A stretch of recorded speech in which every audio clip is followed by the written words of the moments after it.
This woman's mother asks her for money every day. Whenever she ran out of money, she would come to her daughter's office and make a scene. Every time she does this, the woman's co-workers would point their fingers at her. For the sake of her mother, she started working day and night, but her mother never understood how hard she worked. She even called her in the middle of the night to ask for money. In the end, she died of overwork at work. When she opened her eyes again, she realized that she had been reborn. Back to the day when her mother came to the company 8 years ago. Her boss still thinks she doesn't dare to quit because everyone knows this woman needs money. When her boss came to her again and gave her a bunch of tasks, she suddenly came to her senses and picked up the papers. She took the papers and threw them back. The boss was furious. He threatened her to get out if she didn't want to work. The woman actually took off her badge and threw it at the boss. She started to pack her things and left. The boss got angry again, took out the labor contract and told her if she left, she couldn't work for the same company. But the woman was not afraid at all. She walked out of the company. Luckily for her,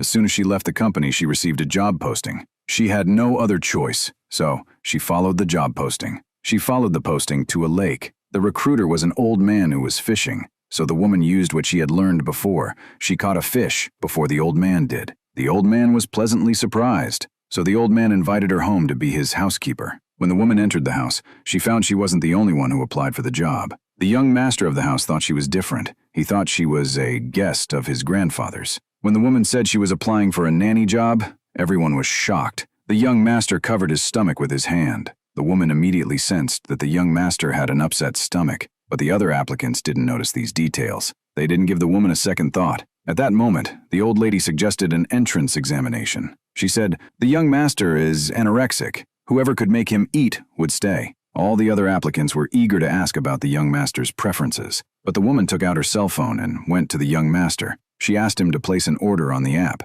The other applicants thought the woman was just a show-off, but the next moment, the woman picked up a kitchen knife. She cuts potatoes and carrots with a wave of her hand. The others were shocked by this maneuver. While the woman was making soup, her mom called. One of the applicants picked up a durian and put it in the woman's pot. Soon after, it was time to eat. The young master lost his appetite after a few bites. The woman brought the pot for the young master to taste. The woman squatted down. She reached out and